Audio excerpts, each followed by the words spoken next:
So we've got the Tottenham game out of our systems. That's in the past. That's in the history books. We're looking forward now. And on the horizon, Manchester United, the 13-time Premier League champions, 3 times champions of Europe, come rolling into the London Stadium. So one of the big ties of the Premier League, as far as we're concerned, one of the top 6 clubs.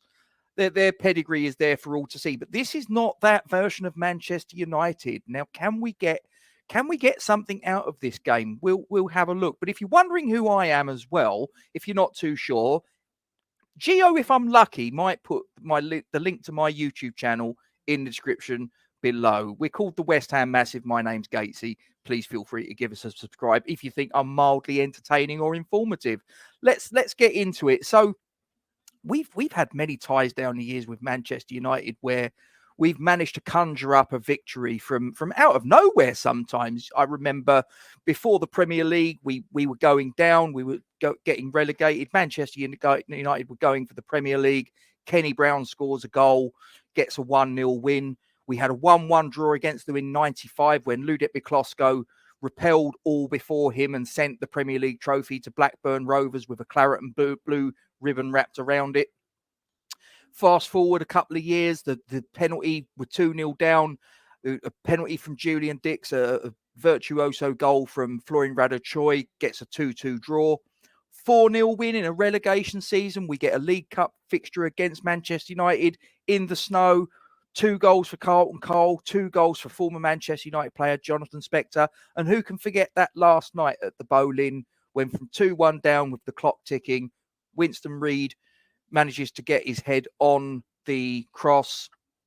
That just before that, Antonio as well gets a header to get the equaliser. We come away with a 3-2 win. But this is not that version of Man United, as I say. This is a pale imitation of Manchester United, but we're not too much better at the minute. I sort of look at us and I think, there's only one team in world football that could be given 150 million quid to spend in the summer and just totally fuck it up. We've absolutely pissed our money down the drain. We've bought a collection of players that are just not up to the mark or they're not ready. Luis Guilherme, not ready. Crescencio Somerville, probably not ready. And then we've spent 27 million quid on a injury-prone German striker who we don't know when we're going to see him. I've rechristened him. I've actually rechristened him. His name's not Nicholas Fulkrug. His name's Nicholas Fuckleg. Nicholas Fuckleg because his leg's fucked. And you couldn't have looked at his injury record and missed that. I mean, you look at his injury record, it's all over the place. Anyway, so it'd be interesting to see what team Julen Lopetegui actually puts out because one of our star players is out in Mohammed Kudus, losing his head and sort of taking on everybody and caving in the skull of Mickey van der Ven and Richarlison and Pape Sarr. They were all mortally wounded. They're fine now, though. Paqueta, bang out of form. What's the manager going to do? It'd be interesting to see. Now, I'm going to share with you my team, and I don't really suspect that this is what's going to see the light of day. I don't think that the manager, the head coach, whatever you want to call him, will choose this 11 all the time he's got a hole in his ass. But that's my team, ladies and gentlemen. I would be dropping the goalkeeper. I just think he's making too many fundamental errors. And I don't really see that putting Fabianski in would make us any weaker. In fact, I think it would probably make us stronger. Very marginally, but I do think it would make us stronger. He's certainly not as susceptible as the Frenchman is to getting beaten at his near post of late. The back four I probably wouldn't drop, although there's an argument to be said that Wan-Bissaka is his place up for grabs. I'm sure that Konstantinos Mavropanos would probably be thinking that he should. But for me, as far as the key addition there, has to be Alvarez has to go in for Rodriguez. Don't get me wrong. He had a decent game against Tottenham, but he's just too slow. I've seen milk turn quicker, for Christ's sakes. So get Alvarez in. Somerville coming on the left. I think that's probably a given. That's where I'd have him. Bowen, I wouldn't move. I think he had a decent first half against Tottenham, it has to be said, but he petered out. Then again, the whole team did. Let's be completely honest about it.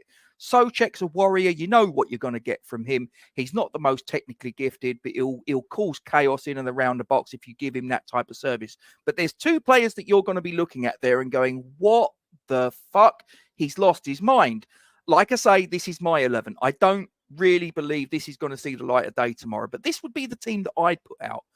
Do you know what? Every time Andy Irving's been given an opportunity, and all right, most of them have been in pre-season friendlies, but when he's been given an opportunity, he's never let the side down. He's always gone out there and he's played with his heart on his sleeve and he's given everything. And he's actually a pretty good technical footballer.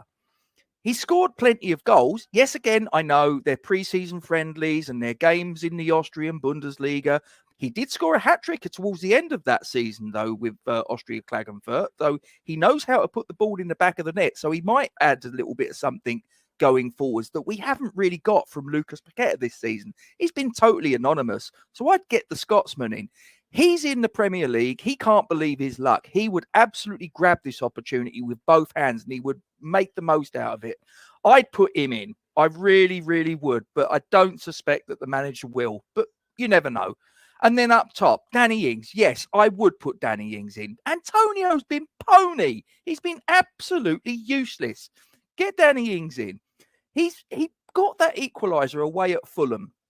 Everybody was jumping up and down and saying, brilliant, fantastic.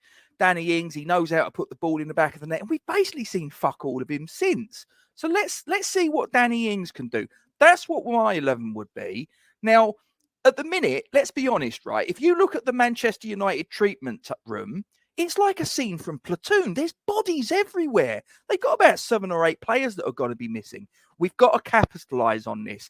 This is an opportunity for the team, for the manager to come good and start to make the season look like what it should have been from the very start. Because believe me, if we don't manage to get something tomorrow, even if it's a battling draw, if we get turned over tomorrow against a bang average Manchester United team who's got a manager that the fans don't really rate, they don't want him, they've got bodies strewn everywhere. If Manchester United actually manage to turn up to London Stadium tomorrow and we've got Nottingham Forest and Everton on the horizon, and they're not going to be easy fixtures, trust me, I think that the head coach is on borrowed time. And then it's a question of who does the hierarchy then look to? Is it going to be a Graham Potter? Is it going to be, I mean, I've heard Xavi's name mentioned and Jose Mourinho. I'm not quite sure that Xavi comes into this team because, number one, he's going to demand an awful lot of money as far as his wages are concerned. And I'm not quite sure that the composition of the squad that we've got, the skill set that they have, I'm not quite sure that that's going to be able to play the style of football that Xavi would want.